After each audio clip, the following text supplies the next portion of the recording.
Nós estamos iniciando agora, 12:30,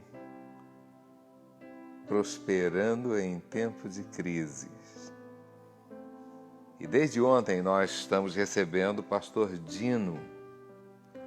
E Pastor Dino, que tem 4 publicações nessa área, ele vai continuar hoje conversando conosco a respeito do quarto secreto, isso é, da nossa estada na presença de Deus, como nós podemos fazer isso e como isso é fundamental para o nosso crescimento, para a nossa vida, para o nosso relacionamento com Deus. O Pastor Dino colocou uma das coisas mais importantes desse processo todo, que é a questão do nosso relacionamento com Deus como nosso Pai. Qual é a visão que você tem? Qual a visão que você tem dessa questão da paternidade? Como é a paternidade na sua vida?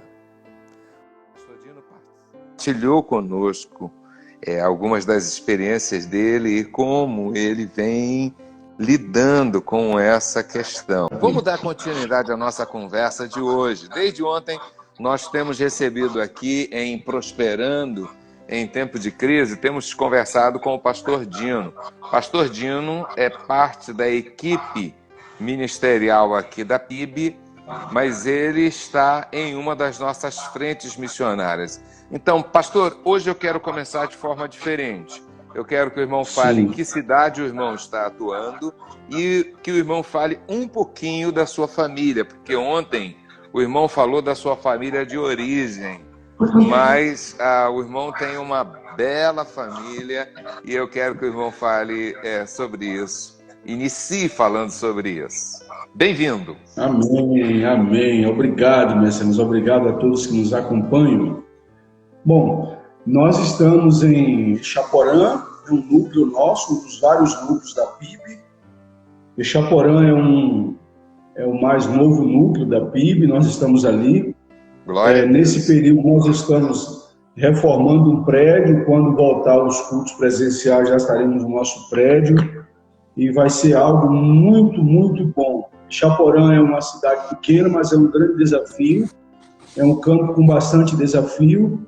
E eu estou assim, aleluiado, eu estou empolgado, eu gosto de desafios novos, coisas novas. Eu sou casado há 32 anos, vou fazer 33 agora, dia 28 de julho, faço 33 anos de casado com a pastora Osmele.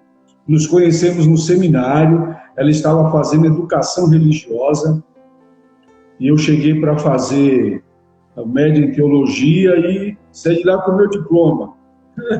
Glória a Deus! Temos um casal de filho, o William, casado, temos 3 netos, a Thalita, a mais velha, o Acé e a Ana.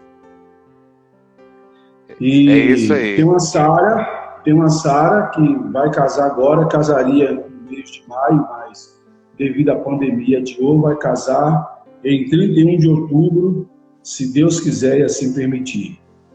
Uau. E servimos a Deus na obra, estamos todos enganjados na obra, servindo ao Senhor. E estamos aí fazendo a obra do Senhor, a vontade de Deus. Amém. Então agora o irmão vai fazer uma outra coisa. O irmão vai citar todos os títulos em ordem cronológica, em ordem de publicação, todos os seus livros. Tá bom. Então o primeiro foi esse aqui, Lugar Secreto, que é o meu testemunho, né? E aqui eu falo justamente sobre a questão da orfandade. O segundo, esse aqui, No Lugar Secreto, foi uma série, No Lugar Secreto 1, 2 e 3. Esse aqui fala sobre jejum e oração, como que eu venci a obesidade, 122,5 kg, sem redução, né? Então vai falar sobre jejum e oração, eu aprendi. Esse aqui esgotou, graças a Deus, e ele foi republicado com esse título agora, Oração e Jejum. Isso. Só tem um apêndice a mais que eu aproveitei o tema generosidade e coloquei um apêndice aqui, que é um capítulo a mais desse livro. O segundo foi esse aqui, libertação, que foi o processo que Deus teve na minha vida para me libertar dos meus temores, de tudo que Deus fez na minha vida, né? Quebrar a cadeia de iniquidade, familiar. Então foi esse aqui, libertação, e esse aqui tem o prefácio do pastor Oswaldo Lobo, que implantou, junto com a equipe do pastor Sebastião, implantou aqui na igreja o Ministério de Libertação. O terceiro é esse aqui. Na verdade, esse é o terceiro, O terceiro é esse aqui. No Lugar Secreto 2, Aprenda a Viver Dentro das Suas Possibilidades, que foi outra área que quando eu fui curado, e aqui que está o segredo, quando eu fui curado, eu aprendi a lidar com as minhas finanças. Olha o segredo aí que nós temos. Olha, glória a Deus.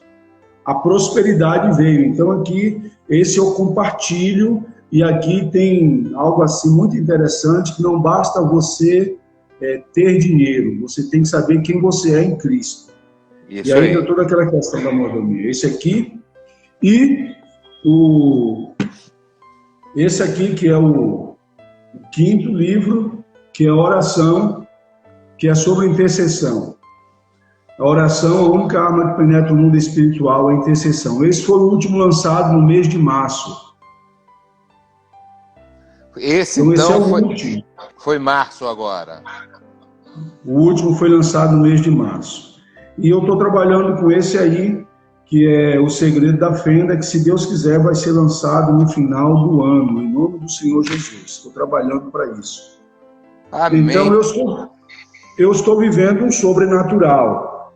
E você tem parte nesse processo, porque foi justamente fazendo aquela capacitação de coach com você que Deus despertou em mim algo que estava apagado. Eu aprendi a lidar com essa situação. Então, eu louvo a Deus, eu estou aí, vivendo aleluiado. Eu estou literalmente aleluiado. Essa expressão é ótima. Pastor, que coisa boa. Glória a Deus. Eu me sinto honrado de fazer parte aí dessa história com o processo de coach. E glória ao nosso bom Deus, porque Deus pode usar inúmeras ferramentas, e usou na sua vida essa ferramenta. E aí o irmão está aí com 5 títulos, não é isso? 5 títulos, graças a Deus. 5 títulos. Meus irmãos, talvez você que está nos ouvindo, você talvez não... talvez você não tenha noção da grandiosidade do milagre que isso significa. Eu queria que o pastor tocasse um pouquinho, porque quando você...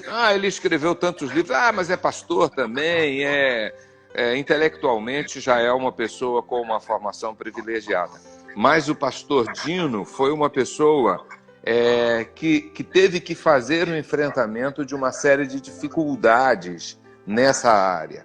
Então, pastor, fala um pouco sobre isso, da sua dificuldade inicialmente de romper na área acadêmica e como Deus lhe deu vitória em relação a isso. Mecena, na verdade é o seguinte, tudo começa quando você começa a descobrir quem realmente você é em Cristo. Quando você não sabe quem você é em Cristo, você não tem clareza do propósito pelo qual você veio ao mundo. E aí você começa a fazer uma série de coisas e nunca termina aquilo que começou, porque você tem aquela dificuldade de começar e concluir as coisas. Sim, e na minha vida foi assim. Até que em 95 eu conheci o pastor Domingos, e precisamente em 96 eu tinha somente a 4ª série. Eu tinha ido para um seminário fazer um curso médio em teologia, e ao término do curso eu tinha que apresentar o meu certificado de conclusão do 2º grau para ir fazer mais um ano e terminar o bacharel. Os seminários batistas ofereciam isso na época, né? Eu lembro dessa metodologia. Exato. E eu acabei, por conta dessa série de dificuldades, de problemas, de uma paternidade não resolvida, eu acabei mais uma coisa que eu não concluí. E eu saí do seminário para poder terminar os meus estudos. O seminário entendeu naquela época que eu deveria sair, buscar ajuda, resolver aqueles conflitos, depois voltar. E esse tempo demorou 10 anos. Eu fiquei 10 anos vivendo ressentido, magoado, ferido, e não avançava. Não avançava porque não era curado, eu não tinha vencido, e uma pessoa muito revoltada, magoada. Até que em 96 o pastor Domingos me chamou para uma conversa, ele perguntou qual era o meu sonho. Uhum. E eu falei para ele que o meu sonho era voltar para o seminário e ser um pastor. E ele perguntou para mim qual era o meu estudo, eu falei qual era o meu grau de estudo, ele disse assim, eu te dou 3 anos para concluir o primeiro grau e o segundo, e você volta aqui e nós vamos conversar. Eu saía pilhado daqui, eu peguei uma bicicleta, eu tinha uma bicicleta C-ciclo de rosa com uma cestinha, eu falo sobre isso. Agora, detalhe, eu pesava 122 quilos. Uau! E eu saía lá da Via Expresso, lá em cima, no final da Via Expresso, eu vinha de bicicleta até aqui, o Sesma, que fica aqui na 24. Terminei meus estudos com 2 anos. Quando eu terminei, a igreja me abençoou com uma bolsa e eu voltei para o seminário que eu tinha deixado 10 anos atrás para enfrentar os meus temores, enfrentar um passado de fracasso. E ali Deus me abençoou. Eu terminei os meus estudos. 3 anos depois a igreja me ordenou a pastor e eu fui pastorear. Então, assim, e aí, quando eu fui pastorear, tudo que veio pela frente eu fiz. Eu fiz MBA, fiz pós-graduação, eu fiz uma pós-graduação em RH, fiz em educação preventiva, fiz uma psicopedagogia, enfim, o que aparecia eu fui fazendo porque eu precisava romper, eu queria crescer. E conciliando com a vida ministerial. E eu tinha um sonho, só que tinha algo na minha vida que estava paralisado. Era justamente publicar um livro, uma tentativa que eu fiz em 2002, foi uma tentativa muito ruim, eu fiquei muito frustrado, parei, e agora Deus, depois desse processo de cura, de restauração, Deus falou, é agora, meu filho. Então esses livros, eles são resultado de um sonho de mais de 20 anos que eu vinha vivendo, mas não tinha coragem de colocar em prática. Mas tudo estava parado, né, pastor? A minha vida estava parada. Os meus sonhos, os meus projetos. Que lhe impedia de seguir em frente, de seguir adiante. Exatamente. Você lembra que quando nós fizemos um processo de coach, aí quem estiver nos assistindo, eu quero dizer que o coach é uma ferramenta que Deus usa para abençoar pessoas. Glória a Deus. Nós não usamos o coach para pregar o evangelho, mas o coach ele é uma ferramenta que te ajuda a vencer. Você lembra que quando nós fizemos o processo de coach, que você fez lá a Roda da Vida? A Roda da Vida, lembro bem. Quando nós fizemos a Roda da Vida, e chegou justamente nessa área que eu estava paralisado. Então eu precisava alavancar essa área para poder vencer. E ali foi justamente no alavancar essa área que veio o boom. Meu Deus do céu, aí veio o processo. Olha só, eu já tinha passado pelo processo de cura, eu já estava curado, eu já tinha resolvido a minha questão de paternidade, mas havia áreas, porque assim, quando você entra no processo de cura, Deus vai usando ferramentas e pessoas para alinhar o teu coração com o coração dele. E Deus usou o processo de cura. Esses dias eu falei para o Wellington, falei, olha, o investimento que a igreja fez nessa área, talvez tenha alguém que aproveitou igualmente, eu aproveitei, mas eu duvido que alguém aproveitou mais do que eu, porque eu entrei de cabeça, eu sabia que aquilo ali ia me ajudar, eu sabia. E Deus usou você. Então, assim, eu sou muito grato a Deus pela vida do nosso pastor, porque ele é uma pessoa que, ele não só forma líderes, ele investe, nos dá condições de crescer. Essa igreja é uma igreja que abençoa as pessoas. Amém. E E o pastor Domingos, ele tem esse coração de abençoar, de ver você crescer, de ver você romper. Então eu louvo a Deus pela visão que o pastor levou a igreja a ter. E essa igreja é uma igreja que nos proporciona a oportunidade de crescer, de romper. É isso aí. E você foi uma ferramenta que chegou aqui e Deus usou. Eu costumo dizer que Deus, para nos abençoar, Ele usa pessoas. O mérito continua sendo dele, mas Ele usa pessoas. E eu sou uma pessoa abençoada, porque Deus tem colocado pessoas ao meu lado para me ajudar. Amém, amém. Pastor, o Sérgio Carvalho, que é lá do Rio de Janeiro, ele está perguntando essa questão de como identificar um chamado, como eu coloco à prova todas essas coisas.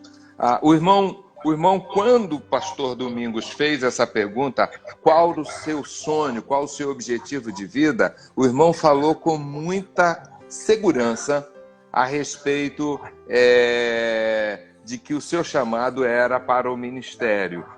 Fala um pouquinho disso, dessa questão de identificar um chamado na nossa vida, em nome de Jesus. Porque agora o irmão vive um segundo chamado, que eu quero falar sobre eles daqui a pouco. Olha só, eu me converti naquela campanha Jesus Cristo Salva, lembra?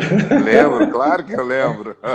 Então, lá na Bahia era um mutirão missionário da Junta de Missões Nacionais, e eu me converti. Assim, a minha conversão foi algo tão real que eu já me converti. Em que ano, fiquei pastor? 85. Uau!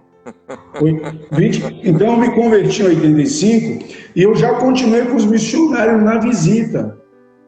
Então, assim, no primeiro mês da minha conversão, eu senti que Deus estava me chamando para ser pastor. Olha, e aí eu fui com a igreja, pastor Leonardo e a irmã Helena, que você conheceu muito bem, estão em Brasília, e eles me discipularam. Então, assim, e eu fui enganjado na obra, eu me envolvi de tal maneira, eu era um jovem, eu tinha 19 anos na época. Eu me envolvi de tal maneira, a igreja viu em mim chamado, todo mundo me chamava de pastor, e eu queria, e o pastor Leonardo, um dia ele falou assim, o que você quer ser? Eu falei, eu quero ser pastor que nem o senhor. Ele disse assim, então começa a viver que nem pastor a partir de hoje, que eu vou te observar, e a igreja vai te observar. Uau! Se daqui a 2 anos você passar pelo teste, eu te mando pelo seminário. 2 anos e meio eu estava dentro do seminário, em julho de 87. Eu me converti em 22 de dezembro de 85, em julho de 87. E você sabe como eu me converti? Naquele culto matutino que tinha às quarta-feiras pela manhã. Uau! Lendo o texto de Lucas capítulo 9, onde narra que as pessoas falaram para Jesus, Senhor, seguir-te-ei aonde quer que vais. E Jesus falou, olha, as raposas têm seus covis e as aves do céu têm os seus ninhos, mas o Filho do Homem não tem onde reclinar a cabeça. Senhor, eu quero te seguir, mas deixa primeiro sepultar meu pai e minha mãe. Deixa os mortos enterrar os teus mortos, vai e prega a palavra. Então, lendo esse texto, e era o dia da minha meditação, Deus falou assim, filho, eu quero você. Então eu senti, as pessoas foram confirmando que eu tinha esse chamado. E ardia no meu coração. É isso aí. Agora, pastor, hoje o irmão vive um outro chamado, que é, de alguma maneira, dentro do ministério, mas é mais específico, que é essa questão do chamado para a oração, do chamado para a intercessão.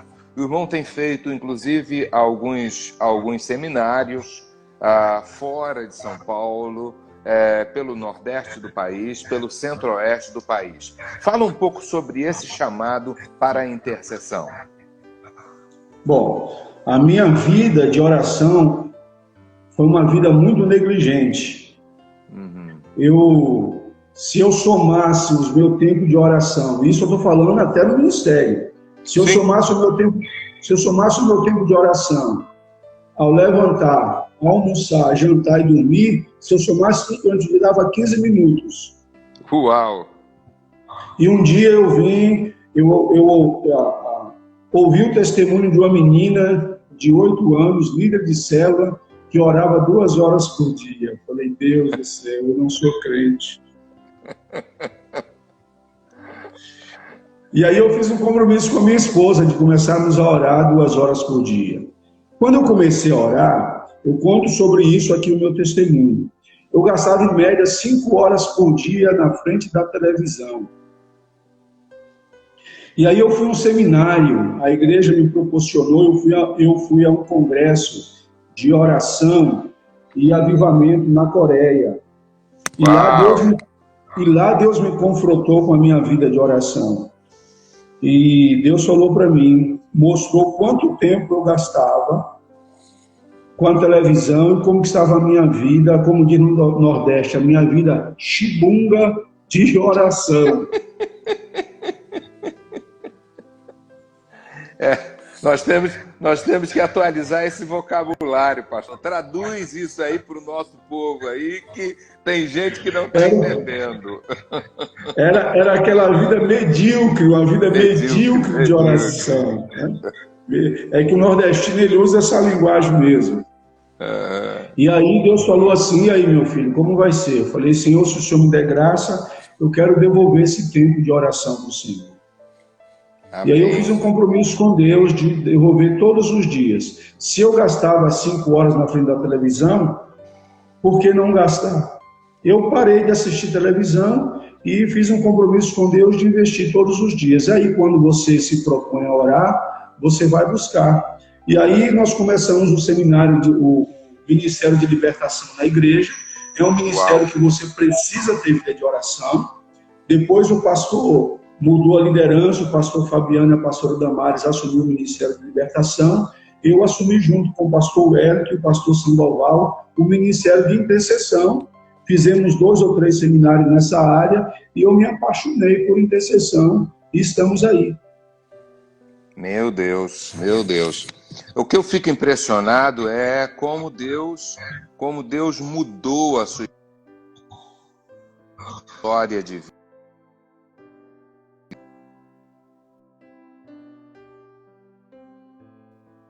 Porque é muita transformação, pastor. É muita transformação. É um milagre. É um milagre. Essa é a melhor expressão. É um milagre de Deus. Só que tem um detalhe, viu, Mecenas? Só que tem um detalhe. Eu passei pela prova. Eu vim, não foi assim de... Deus precisou apertar, Deus precisou me confrontar. Pra você ter uma ideia, eu perdi 95% da visão dos 2 olhos, Messias. Sério? Quando eu fui para a Coreia, eu estava enxergando 10%. Então, olha, 2 questões sérias de saúde o irmão teve que enfrentar. Primeiro, a questão do peso. Repete quanto o irmão pesava. 122,5 kg. 122,5 kg. E depois, essa perda da questão da visão. Na época, então, da Coreia, quanto de visão o irmão tinha perdido?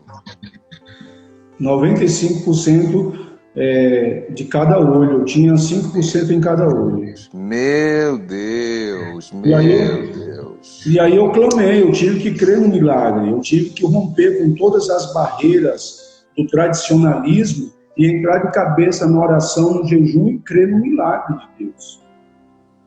E a pergunta que eu lhe faço é o seguinte: quando o irmão entrou de cabeça numa vida de oração, clamando a Deus, suplicando a Deus, e o irmão olha para a sua vida hoje, o milagre aconteceu? Aconteceu e está acontecendo a cada dia. Você sabe como eu resumo isso? Como? Eu precisei ficar cego para enxergar o que Deus tinha para a minha vida. Meu Deus! Pessoal, quem está conectado aí... Peraí, só um minutinho. Quem está conectado aí, anota essa frase. Eu precisei ficar cego para enxergar o que Deus tinha para fazer na minha vida. Eu não sei qual é a sua condição, eu não sei o que você está vivendo, mas anota essa frase. Eu precisei ficar cego para enxergar o que Deus estava fazendo. Eu não sei. Mas eu sei que Deus tem muita coisa para fazer na sua vida. Continue, pastor Dino. Então, pastor, assim, agora interessante que eu tinha sonhos que estavam sepultados. Eu, quando era criança, o meu pai, ele comprava para mim literatura de cordel. O meu sonho de infância era ser escritor de literatura de cordel. Eu tenho literatura de cordel, estou com 53 anos. Eu lia literatura de cordel naquela linguagem nordestina, né? E o meu sonho era ser escritor de literatura de cordel. Então, todos os sonhos que estavam sepultados, Deus ressuscitou. Deus ressuscita sonhos. Glória Agora, a Deus. tudo começou Glória quando a eu Deus. enfrentei a questão da paternidade mal resolvida. Amém. Glória a Deus. Quando você não consegue ver a Deus como seu pai, você não acessa a bênção, você torna-se um medíocre, você fica mendigando, você tem duas maneiras de viver a sua vida. Ou você vive somente como filho por direito de criação, e aí você vive das misericórdias do Senhor que se renovam a cada dia. Amém. Ou você vive a sua vida cristã como filho por direito de criação e por direito de redenção. Só que filho por direito de redenção, eles são privilegiados porque eles têm bênção do Pai em Cristo Jesus. É verdade. Então, eu aprendi a viver como filho, não mais como servo. Eu servi a Deus. Amém. Eu servi a Deus. Hoje eu me relaciono com meu Pai e eu sirvo ao meu Pai. Meu Deus. Meu Deus. Pastor, eu estou com o coração na mão porque o nosso tempo já acabou. Meu Deus. É verdade, nosso tempo. Vamos fazer o seguinte, ó. Vamos fazer o seguinte. Depois eu vou te chamar na minha live para nós conversarmos. Vamos marcar essa semana algo. Vamos. Eu vou te chamar, nós vamos conversar. Vamos. Pastor, vamos fazer o Se seguinte. você... Me perdoe lhe explorar. Eu peço perdão publicamente por lhe explorar. Mas vamos fazer o seguinte. Vamos fechar o assunto amanhã.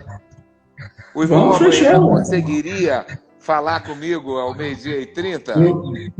Eu estou à sua disposição, Mecenas. Não, legal. Então, pessoal que está conectado com a gente, como o nosso tempo já acabou realmente, ontem nós nos centralizamos na questão da paternidade. Hoje nós nos centramos nas questões das curas, como Deus curou a alma desse homem de Deus, como Deus curou da sua obesidade mórbida, como Deus curou a sua cegueira e como Deus está fazendo os milagres que está fazendo. Então, nós podemos fechar isso amanhã. Então, amanhã, 12h30, nós vamos fazer a terceira live com o pastor Dino, exatamente para nós podermos trabalhar agora como eu posso buscar ao Senhor e receber todas essas coisas. Pastor, tem muitas pessoas que podem ser ajudadas com o seu testemunho.